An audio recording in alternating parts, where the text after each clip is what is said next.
어떤 유산을 물려주렵니까? 라는 제목으로 잠시 말씀의 은혜 나누고자 합니다. 여러분 다 알다시피 저는 목사입니다. 재수 1년 하고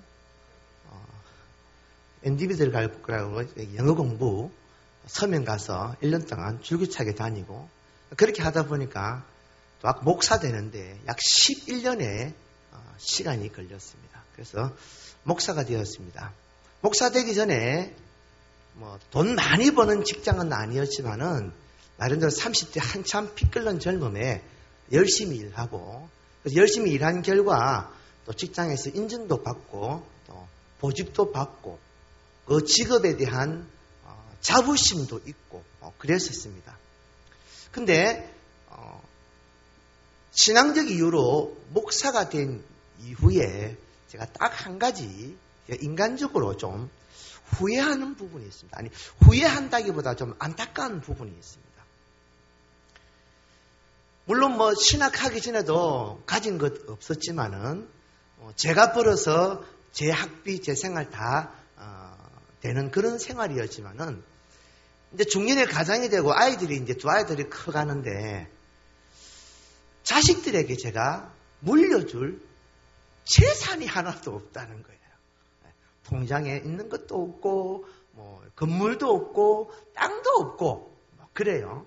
그래서 저희 작은 아들이 아버지의 이런 삶을 보면서 단호하게 한 말이 있었습니다. 저는 두 아들 중에 작은 아들이 목회를 했으면 하는 마음이 있었거든요. 왜? 재능적으로는 볼 때 작은 아들이 더 좀 나았기 때문입니다. 근데 작은 아들이 단호하게 거부했습니다. 아빠, 저는 목사 안 해요. 목회도 안 할 거예요. 근데 물었습니다. 왜? 돈이 없잖아요. 돈이 없잖아요. 자기는 찌질하게 살기 싫대요. 그래서 그럼 넌 뭐 할래? 저는 돈을 많이 벌고 싶어요.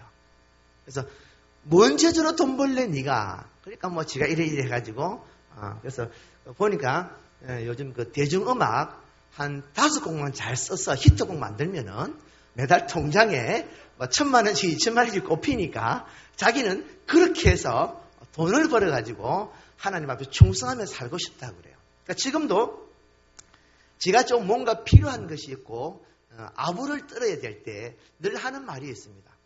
아빠 은퇴하시면은 제가 돈 열심히 벌어서 아빠 은퇴 이후에 평생 여유롭게 살 수 있게끔 건물 하나 아빠 앞으로 드릴게요. 그래서 알았다. 나는 월세만 받고 나머지 내 평생 사역을 봉사하며 사역할 수 있게끔 건물 하나 지어다오. 이렇게 서로 아들과 아버지가 착각하며 살고 있습니다. 제가 자식들에게 물려줄 실제적으로 아무런 것이 없습니다. 그래서 제 아내가 한 번은 좀 바가지를 긁으면서 그런 이야기를 한 적이 있었습니다. 애들은 커가는데 결혼할 나이가 이제 다 돼가는데 뭘 가지고 결혼을 시킬 거냐, 그죠? 그에 대한 대책이 있느냐? 하고 저보고 좀 따지듯이 물었습니다. 내 아들만 내 아들인가? 지 아들은 아닌가? 그래서 뻔히 알다시피 우리가 가진 게 뭐 있느냐? 그냥 하나님께서 어떻게 안 해주시겠느냐? 아니면 진짜 돈 많은 장로님 딸을 만나가지고 사위한테 집을 주든지 한 역사가 있겠느냐? 걱정하지 말자. 그렇게 얼버무리고 말았습니다. 그 아내의 그 소리를 들으니까 다른 것보다는 한 가장으로서 아버지로서 조금 좀 부담감이 좀 있었습니다. 그래서 제가 어느 날 두 아들에게 차례차례 이렇게 개인적으로 만났을 때 이야기를 했습니다. 가끔 그렇게 개인적으로 만나면은 저는 자주 하거든요. 만나면은 밥을 먹으면서 그렇게 이야기를 합니다. 그 이야기 중에 제가 이야기를 했습니다. 분민아, 정엄아, 네 알다시피 아빠가 가진 거 아무것도 없다. 물려줄 게 없다. 재산도 없고 집도 없고 땅도 없다. 근데 아빠가 아무 재산이 없다고 해서 다음에 내가 엄마 아빠가 나이가 들어가지고 무슨 병이 걸리면은 치사하게 절대 너한테 안 얹힌다. 왜? 최소한의 보험은 들어놨다. 암보험 다 들어놨다. 의료실비 들어놨다. 그러니까 어떤 특별한 이전에 없던 그런 희한한 질병 아닌 다음에는 병 걸리면은 걱정하지 마라. 병원에 입원만 시켜다오. 보험에서 다 알아서 해준다. 혹시 그러다가 안 살아나고 천국 가거든. 보험금 나올 테니까 병원비 주고 장례비 치르고 나머지 까다 사 먹어라. 절대로 손해 안 본다. 걱정하지 마라. 내가 그러고 안심을 시켰습니다. 실제로 그러니까요. 그래서 어떨 때는 한 방 안 걸리나? 나도 어디 안 아파 보나? 병원에 누우면 이 보험금 나오는데 이런 마음도 가끔 들 때가 있습니다. 제가 그러면서 아들에게 유언처럼 남기는 말이 있습니다. 내가 너희들에게 돈, 빌딩, 건물, 땅 줄 것 없다. 그런데 엄마 아빠가 목회자가 되어서 어떻게 신앙생활을 하며 어떻게 믿음을 지키며 부들부들 부단히 노력하며 살아왔던 것은 너희가 어릴 때부터 보아왔지 않느냐. 지금도 보고 있지 않느냐. 그래서 다른 건 몰라도 너희는 내 새끼니까 절대 기독교 밖으로는 못 나간다. 혹시 아빠 죽고 나서 그때 너가 머리 커서 아빠 없을 때 엄마 없을 때 너가 뭔 짓 하는 건 모르겠는데 아빠 살아 생긴 애는 그 꼴 못 본다. 그러니까 엄마 아빠의 신앙 유산은 네가 물려받아라. 신앙 안 해도 좋다. 하나님 앞에 충성되게 살고 믿음으로 사는 요것 안 지키면은 너는 내 자식 아니다. 이야기는 꼭 합니다. 저는 개인적인 바람이 있었습니다. 제 두 아들들이 어떻게 했든지 엄마 아빠의 신앙, 그렇다고 저나 제 아내가 대한민국 한국 교회 사회에 기록될 만한 그런 이 순교자적인 신앙은 못 되지만은 그래도 자녀들이 보기에 우리 부모님이 이렇게 신앙생활 했다. 자기들이 본받을 만한 정도는 되니까 이 신앙은 떠나지 말아라. 이 믿음 제발 좀 너희들이 가져가라. 그래서 아빠가 이루어 놓은 이 신앙의 가문을 너희 때는 더 이루어 봐라. 그래서 저는 개인적으로 그렇게 기도합니다. 제 작은 아들이 지금은 음악을 하고 있지만은 음악 이후에 나중에 조금 인생 돌다가 아마 그때 신학을 하지 않을까 그 마음이 좀 있어요. 하나님께 주신 그 마음이 있거든요. 그래서 우리 아들뿐만 아니라 큰아들은 이제 신학을 하고 있으니까 손자 때까지 하나님 제 가문에 주의 종들이 계속 나왔으면 좋겠습니다. 저는 개인적인 이런 소원을 가지고 있어요. 그래서 우리 작은 아들한테 네 아들 낳으면은 내가 목사 만들겠다라고 하니까 아빠 그런 말씀 마세요. 내 아들까지 아빠가 책임지지 마세요. 그 이야기를 하더라고요. 우리 한국에 보면은 유산 물려주는 것을 참 좋아합니다. 우리 한국 사람 특히 그렇습니다. 왜냐하면은 부모된 마음에서 내 자녀가 기왕이면은 남들보다도 좋은 환경에서 이 세상에서 살아남기를 원하는 마음이 있기 때문입니다. 어느 부모가 자기 자녀가 아무것도 없어서 고생하는 것을 원하는 부모는 없을 것입니다. 이런 마음이 너무 크다 보니까 일부 좀 있는 분들은 손자나 손녀가 또 아이가 태어나면은 축가 선물로 통장에 조금 현금을 좀 꼽아주더라고요. 몇 천만 원씩, 한 1억씩 이렇게 꼽아가지고 생일 선물이라고 태어났다고 축하한다고 주기도 하더라고요. 저는 본 적도 없는 돈을 이렇게 막 주기도 합니다. 여러분은 여러분의 자녀들에게 뭘 남겨주시려고 준비하고 있습니까? 빌딩 하나씩 짓고 있습니까? 땅 좀 지금 막 개간하고 계십니까? 무엇을 남겨주시기 원합니까? 죄송한 이야기지만은 여기 계시는 분들은 거의 과반수가 살아온 날보다 살아갈 날이 적습니다. 즉, 이 말은 다른 말로 준비해야 될 분들이란 저도 마찬가지고요. 그러면은 우리 자녀들, 우리 후손들에게 뭘 물려주어야 할 것인가? 물론 돈이나 빌딩, 건물, 땅 줄 수 있으면은 좋겠죠. 돈을 물려주는 것, 회사를 물려주는 것, 아니면은 매달 건물세가 많이 나오는 한 50층 되는 빌딩을 한테 물려주면 좋을 것입니다. 그것이 하나님 앞에서 신앙으로 살아가야 하는 우리들에게는 무조건 그것이 좋다라고 말할 수가 없다라는 사실. 저도 할 수만 있으면은 목사지만은 제 아들에게 교회 큰 거 하나 지어가지고 성도 없으면은 네 혼자라도 예배드리고 네가 잘 먹어라. 그렇게 해주고 싶은 인간적인 마음은 있습니다. 근데 뭐 살아생전에 그건 이루어지지 않을 거니까 마음은 있어요. 해주고 싶습니다. 근데 뭐 가진 것 없으니까 안 되겠죠. 무언가를 우리는 물려줘야 됩니다. 내가 싫든 좋든 물려줄 수밖에 없습니다. 자식 믿다고 살아생전에 내가 가진 재산 빌딩 다 써버리고 그러고 가실랍니까? 그러지는 않을 겁니다.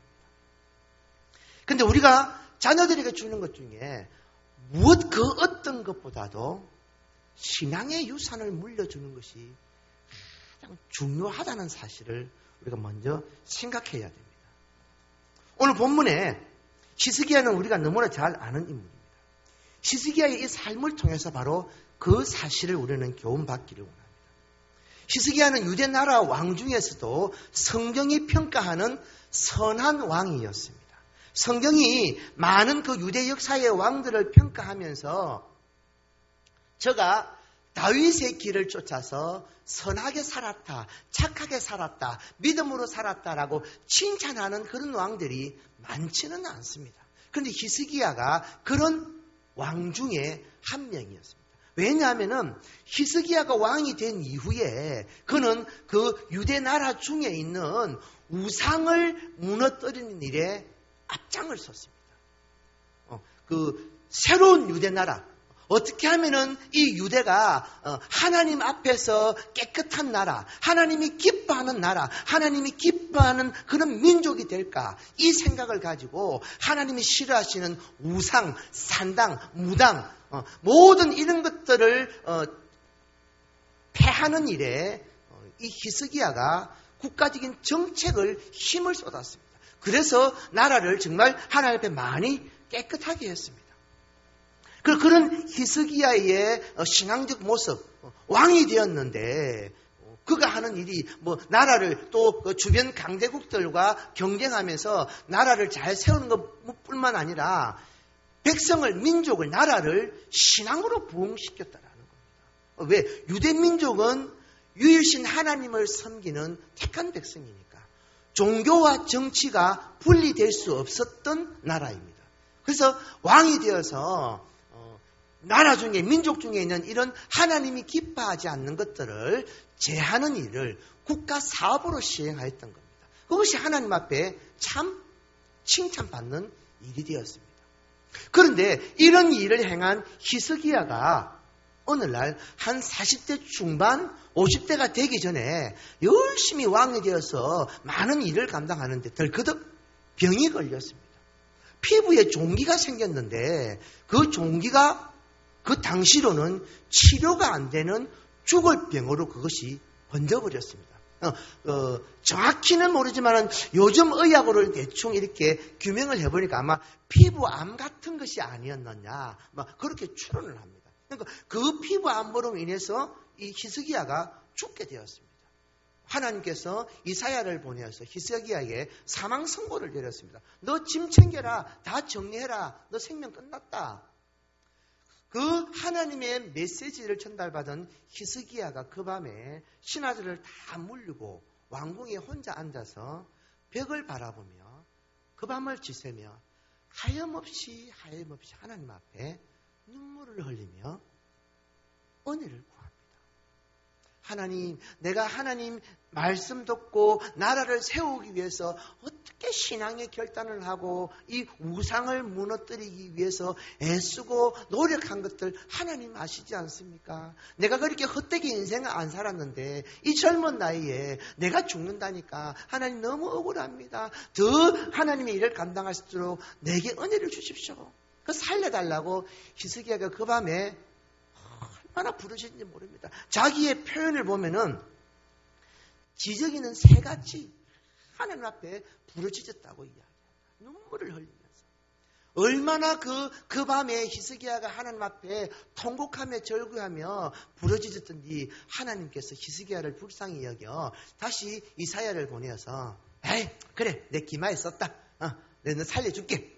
그래서 그 죽을 병에서 고쳐 15년의 생명을 그에게 더해주셨습니다. 근데 하나님께서는 그 15년의 생명을 더 살게 하는 것뿐만 아니라 너 유대 나라, 히스기야 네가 지금 다스리고 있는 이 유대 나라의 주변에 위협이 되는 강대국들, 신흥 세력들, 깔짝거리는 것들, 너의 대적들 내가 다 제압해 줄게. 걱정하지 마라. 하나님께서 히스기야가 구하지 않았던 나라의 잘됨, 안녕, 정치적인 이 평안도 하나님께서 덤으로 히스기야에게 약속하셨습니다. 히스기야가 얼마나 기뻤겠습니까? 그래서 히스기야가 죽을 병에서 고침을 받았다는 이 이야기가 주변에 막 퍼져나갔습니다. 나라가 이제 부강하니까 주변국들이 찝찝대지 못하니까 와, 저 작은 유대 나라가 이렇게 부강해졌다. 그 왕이 죽다가 살아났대.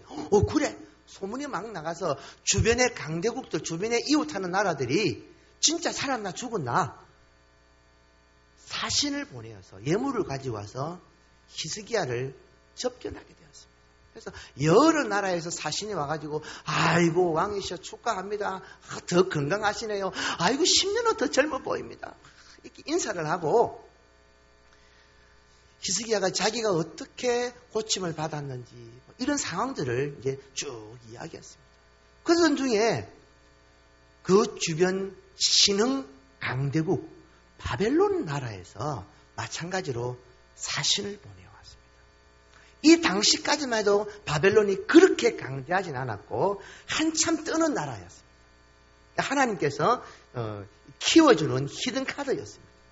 그 바벨론에 이 사신이 와서 왕이시여 축하합니다. 막 이렇게 하는데 히스기야가 보기에 아마 이 바벨론이 뭔가 좀 해낼 것 같은 그런 징조가 보였던 것 같아요. 그래서 그 바벨론 사신에게 특별히 다른 나라에게는 보여주지 않았던 유대의 금고, 달러 보유, 금 보유 현황, 그 은밀한 금고까지 열어가지고 우리나라가 지금 이렇게 잘 살고 있다, 이렇게 복을 받고 있다, 이렇게 비추게 해놨다. 짜잔 보여주었습니다. 그리고 무기고를 딱 열어가지고 짜잔 새로 개발하는 신종 무기입니다. 자랑하면서 온갖 무기를 다 보여줬습니다. 성경에 표현하기를 히스기야가 그 나라에 은밀한 것까지 보여주지 않은 것이 없다라고 할 만큼 유대 나라의 모든 상황들을 다 까발려 버렸습니다. 물론 히스기야가 간첩이었기 때문이 아니었습니다. 얼마나 기뻤고 얼마나 자랑스러웠고 하나님께로부터 받은 그 복으로 말미암은 나라의 부강함 이 잘됨을 얼마나 자랑하고 싶었던지 히스기야가 있는 건 다 내어보이면 이거 뭐 이 정도는 우리 뭐 껌입니다. 그러면서 다 내어보였습니다. 히스기야 마음을 이해하시겠죠.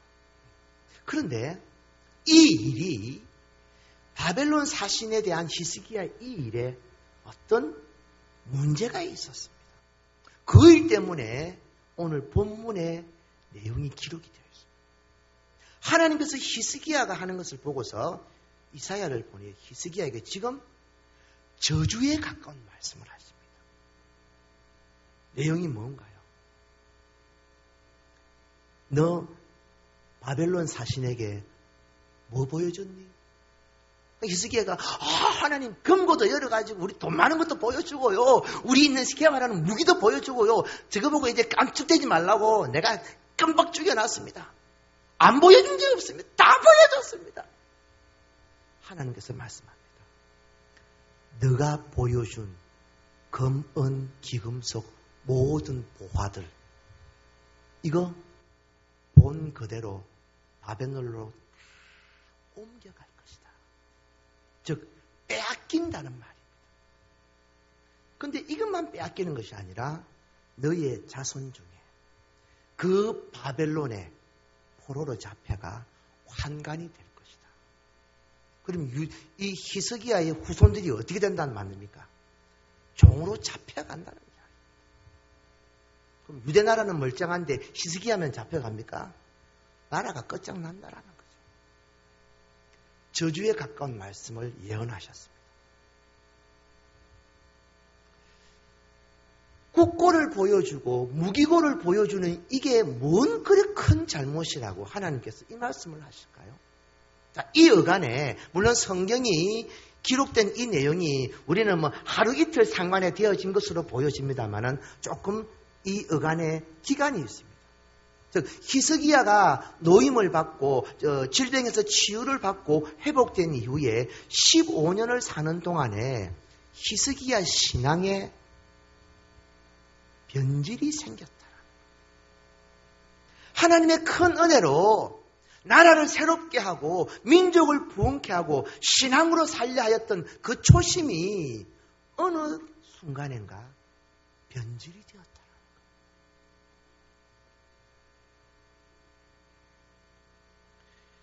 히스기야의 이 삶의 모습을 열왕기하 21장에는 또 아주 상세하게 기록이 되어 있습니다. 자, 그런 내용을 우리가 비교해 보면서 어느 때 무엇 때문인지 모르지만은 히스기야는 하나님으로 받은 이 은혜 이후에 자기의 삶이 15년을 사는 동안 내가 15년을 덤으로 사는 인생인데 이 15년을 내가 어떻게 하나님 앞에 충성할까? 어떻게 하나님이 기뻐하는 일을 할까? 우리 민족 속에는 아직까지 이루지 못하는 우상척결을 어떻게 잘 나타낼까? 내 민족인 내 자손들이 어떻게 하나님을 더 경외할까? 이런 관점으로 산 것이 아니라 내가 낸데 내가 그동안 애쓰고 수고하고 고생해서 이만큼 이루었는데 하나님께서 그 대적들을 제압해 주시니까 나라가 잘 되잖아요. 부강하잖아요. 군사적으로 힘이 있잖아요. 내가 낸데 이게 되었던 것 같아요. 바벨론 사신에게 유대를 설명하는 히스기야가 그 성경 어느 한 구절에도 하나님이 내게 이런 것을 주셨습니다. 보잘것없는 나 같은 자를 왕으로 삼으셔서 죽어야 되는데 하나님께서 생명을 주시고 나라를 살려주시고 대적을 무너뜨리고 이런 은혜를 주셨습니다. 그러니까 바벨론 당신 나라도 하나님을 믿는 나라가 되십시오. 이게 아니었더라. 하나님은 온데간데 없어졌어요. 물론 이것은 성경을 통해서 유추해보는 내용입니다. 그런 히스기야의 잘못된 신앙, 하나님 앞에 영광을 돌리지 아니하고 자기가 그 영광을 가로채며 자기의 만족을 드러내는 이 그릇된 모습 때문에 하나님께서 오늘 이사야서 우리가 읽던 이 본문의 내용을 말씀하시는 것입니다. 그런데 문제는 이것뿐만 아닙니다. 자, 오늘 설교의 중요한 관점입니다. 자, 히스기야가 그 15년을 사는 동안 얼마나 하나님의 은혜가 강하게 임했던지 늦은 나이에 늦둥이가 생겼습니다. 아들이 하나 생겼습니다. 이름이 므낫세. 므낫세가 또 별종입니다. 이 아들이 얼마나 역량이 뛰어나든지 유대 왕 중에서 이렇게 뛰어난 자가 없어요. 어떻게? 악하기로. 나쁜 짓 하기로 둘째가 라면 서러울 정도로 므낫세가 악한 왕. 열왕기서에 보면은 므낫세가 그 조상들이 버렸던 자기 아버지가 깨어부수고 척결하고 그 민족 중에서 없애버렸던 우상, 산당, 무당 모든 하나님 앞에 죄악된 것들을 다 끌어들였어요.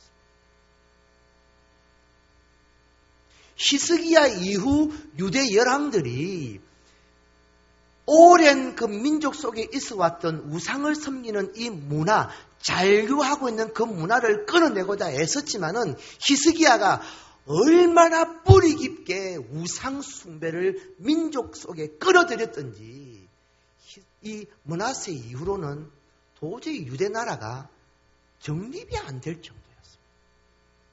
그만큼 므낫세가 멸종이 되어버렸습니다. 자, 우리는 여기에서 히스기야가 15년을 살게 된 이유, 그 15년에 태어난 이 므낫세가 연관성을 가져야 합니다.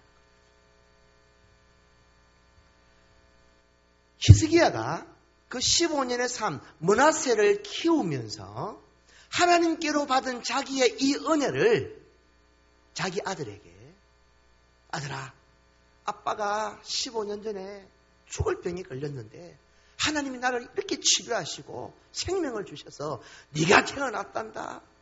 감사해야지. 하나님의 은혜의 선물이다. 너는 그래서 더 믿음으로 하나님을 섬기며 내가 이루어 놓았던 이 유대의 신앙적 요소들을 더 잘 물려받아서 정말 하나님만 예배하고 하나님만 섬기는 참된 하나님의 백성이 되게끔 이 나라를 이끌어라. 신앙 교육시키고 말씀 교육시키고 금식시켜서 므낫세를 키워야 되는데 이게 안 되었다라는 거예요. 므낫세가 물려받은 것은 유대의 왕좌입니다. 하나님께서 덤으로 준 히스기야가 누렸던 모든 나라의 부강함이었습니다. 경제력이었습니다. 그것을 므낫세가 15살이 되었을 때 이제 왕이 되었습니다.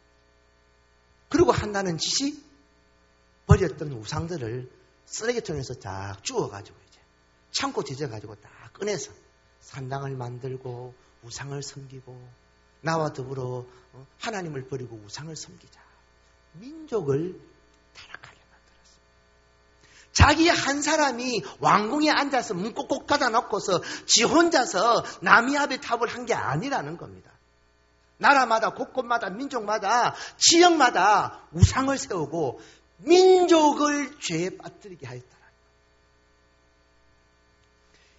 히스기야가 물려준 것이 신앙이 아니었다. 물질이었습니다. 권력이었습니다. 세상의 즐거움이었습니다. 그것은 므낫세로 하여금 성경에서 말하는 악한 왕, 아합 왕 못지않게 악한 왕, 나라를 망친 인간, 민족을 죄에 빠뜨리게 만든 장본이 이 딱지가 붙게 만든 거예요. 이것을 통해서 오늘 본문에 하나님께서 히스기야에게 말씀하신 이 내용이 히스기야의 신앙의 면모를 우리가 정의 내릴 수 있는 겁니다. 히스기야는 그 15년 동안 얼마만큼인지 모르지만은 하나님의 은혜를 점점 잃어버렸습니다. 그래서 귀하게 하나님의 은혜로 덤으로 얻은 아들을 말씀으로 훈육하며 징계하며 더 강한 믿음의 사람으로 세우는 것이 아니라 아이고 내 새끼 귀한 아들 불면 날아갈까 만지면 터질까 업고 안고 옹냐옹냐 원하는 대로 다 해주고 하고 싶은 거 다 즐기면서 그리고 왕자를 물려주었어요. 나라를 통째로 마귀에게 던져준 거나 다름없어요. 사랑하는 여러분, 자, 히스기야의 이 모습을 통해서 우리가 한번 생각을 해봤으면 좋겠습니다.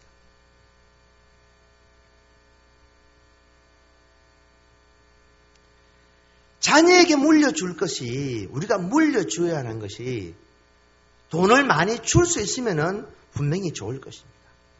그런데 정말 물려줘야 할 것은 물질, 건물, 땅, 세상에 있는 것이 아니라는 겁니다.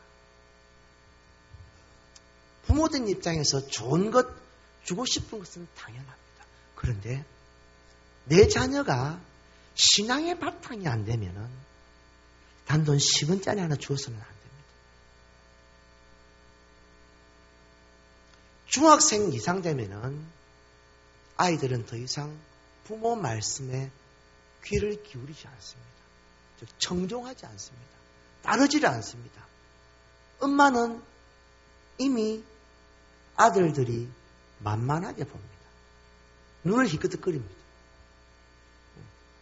초등학교 때까지는 그래도 눈을 깔고 이랬는데 중학생이 되면서부터 엄마가 야단치면은 흰자가 흑 드러납니다. 그때 이제 불꽃이 튀는 거죠. 어디 이놈의 자식이 되더냐. 중3학년이 되면은 이제 육탄전이 벌어집니다. 엄마가 때리면 손으로 탁 막습니다. 어머니 이러시면 아닌데 옵니다. 왼손으로 때리면 왼손으로 잡습니다. 힘으로 아들 제압 못합니다. 고등학생 되면은 이제 아버지와 맞먹습니다. 아빠 이러면 안 되지요. 그리고 그날 밤에 나가십니다. 안 들어오십니다. 이제. 신앙교육은 그 이전에 때려서라도 시켜야 됩니다. 부모들이 속는 게 있어요. 에이, 우리 집안이 어떤 집안인데 우리 애는 어디 내놔도 예수쟁이입니다. 껍데기는 예수쟁이입니다. 근데 그 속은 하나님이 안 계세요. 제가 중고등부 사역을 한지 청소년 전문가는 아니지만은 하여튼 사역을 하면서 한 14, 15년 이렇게 되어갑니다. 많은 시행착오를 겪으면서 청소년들을 만났습니다. 청소년들을 교육하면서 제가 깨달은 진리가 하나 있습니다. 중학생, 고등학생, 청소년들 중에 믿음 없이 신앙 없이 문제를 일으키는 아이들을 보면서 제가 느끼는 게 있습니다. 문제는 어른이다라는 그 아이가 아니에요. 그 아이의 부모입니다. 근데 그 부모님이 누구이냐? 교회 골수분자입니다. 집사님입니다. 권사님입니다. 장로님입니다. 그 교회 터줏대감들입니다. 그 자녀들이요, 그 속에 신앙이 없어요. 근데 부모들은 자기 자녀들이 매주일마다 교회 오니까, 예배 드리니까 신앙 좋다고 건강하다라고 여기는 겁니다. 착각합니다. 거기다가 제가 지도를 하면서 제일 안타까운 것이 그런 부모들이 하는 행동입니다. 교회 가서 중고등부 한다고 뭐 모인다고 몇 시간 보내가지고 언제 공부할래? 이번 주가 지금 시험인데 주일날 예배 마치고 지금 뭐 하고 있노? 가서 공부 안 하고 학원 가야지. 누가요? 그 부모가. 평생 예수 믿은 그 부모가 그렇게 해요. 처음 신앙 믿은 믿음 없는 부모가 아니에요. 그분들이 그렇게 합니다. 예배만 마치고 빨리 학원 가라. 왜 교회에서 꿈을 대고 있느냐? 토요일 모여가지고 거기서 시간 보내가지고 어떻게 네 대학 갈래? 네 찬양팀 한다고 임원 한다고 교회에서 깔뚝대더만은 성적 떨어지면 너 죽어 보자. 제가 있는데 애한테 이렇게 협박 지르고 쎄역합니다. 나보고 한 이야기죠. 애 데리고 괜히 잊지 마세요. 빨리 보내세요. 이 이야기입니다. 그럼 저는 뭘 합니까? 저는 척도 안 합니다. 그 애한테 아무리 말씀을 가르치면서 이게 아니다. 신앙의 본질을 가르쳐도 왜? 부모가 맡고 있는데 안 돼요 이게. 그러면서 부모들은 내 자녀가 학원에 가서 성적이 조금 더 오르면은 좋은 대학을 가면은 뭔가 달라질 것이라 휘황찬란한 미래가 펼쳐질 것이라 착각합니다. 성적 조금 오른다고 서울대 간다고 안 바뀝니다. 하나님이 그 자녀를 들어서 사용하셔야 됩니다. 아무리 이야기해도요. 설교 들을 때는 아멘 해요. 근데 내 자녀의 문제만 들어가면은 목사님 그건 됐고요. 지금 우리 애는 공부해야 돼요. 그래서 시험 때 되면요. 지금 한국에 실제로 그렇습니다. 시험 때 되면은 주일날 아무 프로그램 활동을 안 하는 것이 암묵적으로 묵인이 되었습니다. 심지어 고3들이 주일날 교회 안 오는 것을 가지고 그냥 담당 교사나 교육자가 이야기하지 말라는 것이 암묵적으로 지금 묵인이 되어버렸습니다. 왜? 고3이니까 어제 밤늦게 새벽까지 공부했는데 주일날 좀 늦을 수도 있고 하루 좀 결석할 수도 있지요. 고3인데. 누가 그런 생각할까요? 그 부모가 누구라고요? 집사님이에요. 권사님이에요. 그러니 어떻게 해요? 안 돼요. 신앙교육이 안 돼요. 내 자녀가 교회에서 봉사하고 섬기고, 아니 봉사 섬기고 안 하고 교회 와서 저희끼리 농구하고 땀 흘리고 난리 부르스를 치더라도 그래 신앙 안에 있으니까 괜찮다. 좀 성적이 떨어지면은 너 찬양팀 임원한다고 봉사한다고 성적 좀 떨어졌구나. 다음 내 열심히 해라. 이런 격려가 아니라 내년에 봉사하지 마라. 찬양팀 빠지라. 임원 당장 그만둬라. 부모가 이렇게 해요. 신앙을 물려줄 마음이 없어. 신앙을 물려주고 싶은 것이 아니라 성공해야 된다. 남보다 앞서야 된다. 1등해야 된다. 이걸 자꾸 강조를 해요. 그렇게 자녀를 키워놓으면 뭐가 될 줄 압니까? 진짜요. 제가 50년을 넘게 보아왔는데 안 돼요. 제 신앙 때도 그랬고 지금 때도 마찬가지입니다. 그런데 공부가 좀 안 돼. 머리도 안 돼. 성적도 안 올라. 노력도 안 돼. 근데 이놈의 자식이 교회는 가요. 교회 하는 일은 열심히 참여해. 잘하든 못하든. 근데 그런 애들은 믿음이 바로 세워져요. 신앙이 세워져요. 근데 고등학교를 졸업하고 고등학교도 삐리하게 나오고 그 대학교도 가는 둥 마는 둥 하지만은 인생이 펴요. 하나님이 그 인생을 이끌어 주신단 말이에요. 근데 이게 뭔가 눈에 다 이렇게 잡히는 것 같으면은 제가 설명을 하면은 이게 이해가 되는데 잡히지 않으니까 아무리 설명해도 목사님 그거는 이론적인 말씀이고요. 실제로 지금 애 성적이 떨어지면요 대학이 달라지는데 어떻게 그렇게 무책임한 말씀을 하세요? 이렇게 답을 하는 거예요. 답이 안 나와요. 부모가 그렇게 믿으면은 그 신앙 물려받을 수밖에 없어요. 그럼 어떻게 되느냐? 므낫세 2세가 됩니다. 므낫세 3세가 됩니다. 므낫세 4가 됩니다. 그렇게 일구어 놓은 부모의 모든 좋은 유산들 그 자녀가 가지면 나라를 위해서 민족을 위해서 크게 헌신하는 삶을 살 것 같죠? 아니요. 망난이 됩니다. 타락합니다. 그런 사람들 TV에 뉴스에 이름 많이 나오잖아요. 그 사람들이 그 경남의 어디 구석에 있는 전문대 출신들입니까? 아니요. 우리나라 초인류대학 스카이 출신들입니다. 그 이하로는 TV에 등장하지 않아요. TV에 나오는 인물들 대부분 그래요. SK, 연세대 요 안쪽입니다. 한양대도 안 들어가요. 그렇게 세워놔도요 다 넘으십니다. 사랑하는 여러분, 지금 이야기는 중고등부에게만 해당이 되는 건 아닙니다. 70 먹은 어르신들은 50 먹은 내 아들이 어떻게 신앙생활하는가 보셔야 돼요. 50 먹으신 부모님은 20살 먹은 내 자녀가 지금 어떻게 신앙생활하는가 보셔야 돼요. 지금이라도 싸워서라도 가르쳐야 돼요. 우리의 인생은 하나님을 섬기는 이것이 복을 받는 지름길이다. 가르쳐야 돼요. 신앙의 유산 물려줄 수 있기를 주의 이름으로 축원드립니다. 한 가지만 더 말씀드립니다. 신앙의 유산과 함께 우리가 자녀들에게 교육하고 물려주어야 할 일이 있습니다. 인간됨을 물려줘야 됩니다. 사람 된다는 말이 있죠. 인간 만든다는 말이 있죠. 즉 인간으로서 지켜야 할 기본적인 도리와 예의를 아는 사람으로 만들어야 됩니다.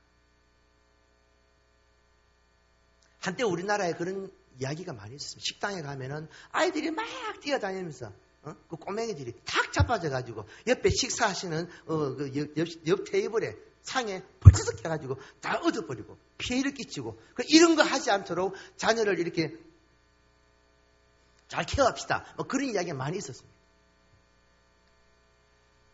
사람이 사람됨을 알아야 하는 것은 신앙을 논하기 이전의 기본 도리입니다. 짐승은요, 약육강식입니다. 적작생존입니다. 어른이 없습니다. 그래서 개새끼입니다. 개는요, 아무리 나이가 많이 든 노인 개라도 지보다 힘이 약하면은 물어 뜯어버립니다. 이게 동물입니다. 공경이라는 게 없습니다. 심지어 지 부모도 나이가 들어 빌빌거리면요, 물고 흔들어 버립니다. 이게 동물입니다. 그런데 인간에게는 예의라는 게 있습니다. 공경이 있습니다. 사람에 대한 예의를 가지지 못하는 저는 청소년들이 하나님께 대한 바른 신앙관으로 예의를 찾고 믿음을 가지는 것을 저는 15년 사역 기간에 단 한 명도 보지 못했습니다. 소위 말하는 네 가지가 없는 아이들이 있죠. 버르장머리 없고 네 가지가 없는 자녀들은요, 신앙이 안 들어가요. 믿음 교육이 안 돼요. 그가 어떤 재능이 있든지 성적이 어떻든지 어떻게 뛰어난 아이든지 상관없어요. 그 속에 신앙이 안 들어갑니다. 지식은 꽉 차 있어요. 알기는 아닙니다. 말씀 앞에 순종하지 않아요. 그러면은 나중에 자기가 독립할 나이가 되면은 그 가득 찬 자기 지식으로 자기만의 신앙을 추구합니다. 그게 어떤 신앙인 줄 압니까? 이기적인 신앙입니다. 남을 배려하지 않는 신앙입니다. 말씀대로 살지 않는 신앙입니다. 내 삶의 모든 것을 깨어 맞추는 변질된 신앙입니다. 지금 한국 교회가 그렇게 넘어지고 있습니다. 신앙도 중요하지만 이 인간됨은요, 가정에서밖에 안 됩니다. 집에서 부모들이 가르치지 않았는데 교회 와가지고 목사라고 선생님이라고 자식아 어른을 보면 인사해야지, 그렇게 하면 안 돼야지, 왜 니꺼 아니라고 함부로 해서 이런 말 하면은 들을 적도 않아요. 제가 중고등부, 우리 동원교회 중고등부 아이들 지금 이제 4년째 접어서 그랬잖아요. 4년 동안 가르치고 했더만은 이제 조금 아이들이 그래도 보면은 인사를 합니다. 그전에는요, 인사요. 근데 저는 제가 처음에 당했던 것은 이 자식이 나를 깔보나? 저한테만 그런 줄 알았거든요. 근데 아니에요. 교회 모든 어른들한테도 다 그래요. 인사요. 인사를 안 해. 심지어 장로님이 목사님 지나가다가 너 왔나? 그러면 그러고 가요. 그럼 인사한 어른이 바보 되는 거예요. 이건 아닌 거예요. 기본 예의를 가르쳐야 돼요. 왜? 인간으로서 지켜야 할 도리라는 겁니다. 우리가 개, 돼지가 아니잖아요. 사람을 알고 어른을 공경하고 기본적인 질서를 지키고 내 것처럼 교회 물건을 아끼는 우리 어른들은 그렇잖아요. 주의 전에 귀한 봉헌되어진 물건인데 아껴야지. 따듬고 썰고 했는데 요즘 아이들은 그게 없어요. 그래서 토요일 날 우리 아이들이 와서 몇 명 자고 있지만은 제가 이야기합니다. 제가 하나 그랬거든요. 너희 집에 에어컨 있나? 네 에어컨 켜고 사나? 그러니까 한 놈이 우리 집에 에어컨 켜놨는데요. 그럼 너희 집에 와서 에어컨 켜라, 자스가. 양심이 좀 있어라. 어? 우리 몇 명 있는데 지금 18도가 먹고 실내 온도는 26도다. 내 26도까지 내가 허락한다. 그 밑으로는 안 된다. 내 것 아니지만 교회가 아니라도 세상에 나아가도 지켜야 할 기본 도리가 있다라는 거예요. 이걸 가르쳐야 한다라는 거예요. 이걸 가르치지 않으면은 그 학생은요, 하나님께 대하여도 믿음이 들어가지 않습니다. 할 수만 있으면은 교회와 가정이 연합해서 아이들을 이렇게 잘 양육했으면 하는 그런 소망이 있습니다. 틀린 것이 있다면은 아니면 패스라도 제가 좀 과격하죠. 저는 효주 같은 아이들, 저런 꼬맹이들 있잖아요. 뛰어다니면 제가 초반에 와서 그랬습니다. 어른들 안 볼 때 이랬습니다.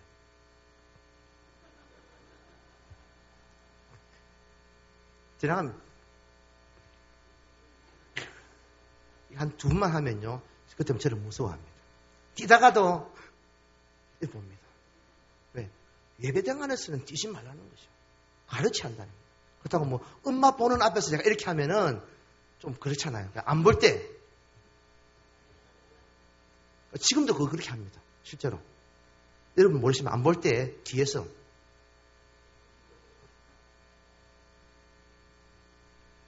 제가 누구를 미워해서가 아니고 기본 질서를 가르치자는 거예요. 어른을 공경해야 하고요. 질서를 지켜야 하고요. 쓰레기는 아무데나 버리면 안 되고요. 내 것 아니지만 전기를 아껴야 되고요. 심지어 화장실에 있는 손 닦는 휴지 하나라도 아껴야 되죠. 청소년들은 니네 할 것 없이 솔직히 그런 거 아까운 줄 몰라요. 지금 세대는. 예? 심지어 우리 토요일 날 오는 머시매들 중에는 밤에 수건 안 가져오고 세수하고 나면은 막 빼가지고 막 닦고 툭 버려요. 제가 한 날 불렀습니다. 나온 날. 이거 언놈 치시고 사수해라. 다음부터 또 수건 안 가져가지고 이거 가지고 손 닦고 얼굴 닦고 발 닦으면은 죽는 줄 알아라.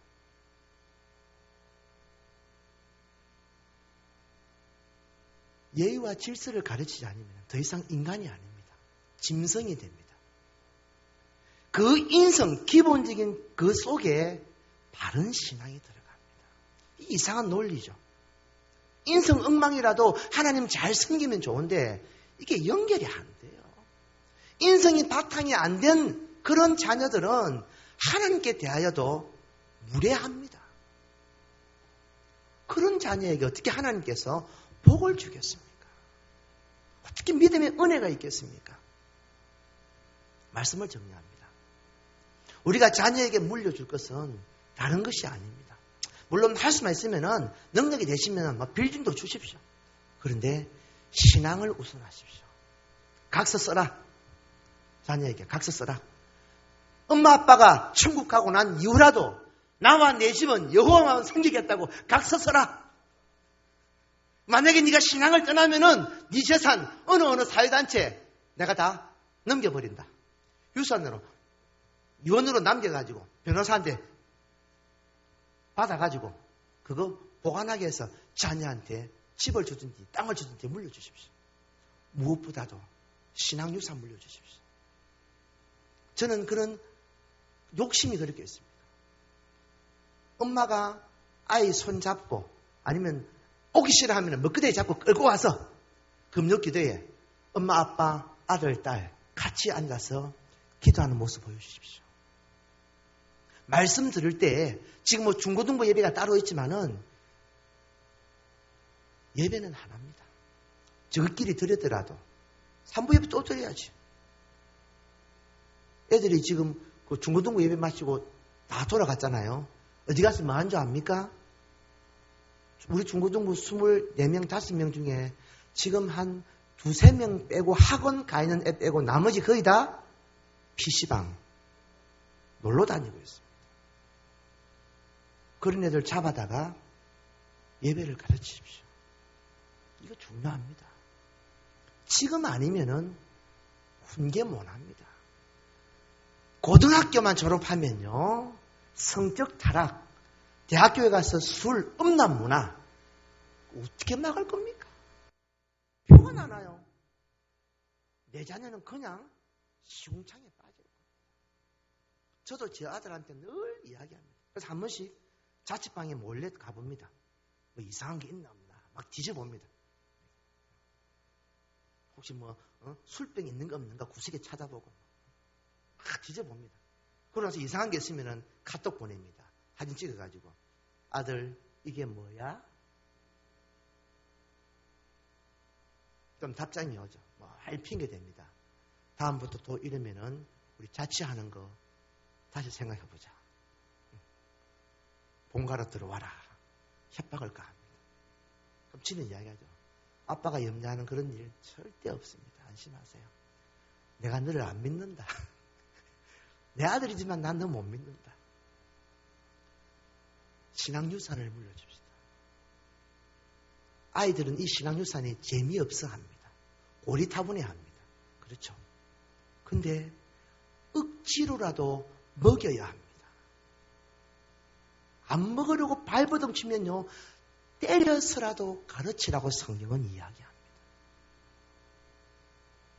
기회 있을 때 이 신앙유산 잘 물려주어서 우리 때보다도 우리 다음 세대가 더 하나님을 잘 섬기고 동원교회가, 이 공동체가 더 믿음으로 굳건히 세워지는 그런 은혜가 있어야 되지 않겠습니까? 우리부터 시작해야 됩니다. 나부터 시작돼야 됩니다. 나부터 믿음 안에 들어가고 나부터 기도하며 말씀으로 서야 내 자녀가 그것을 보고 배웁니다. 부모님이 기도 안 하는데 기도하는 자녀 안 나옵니다.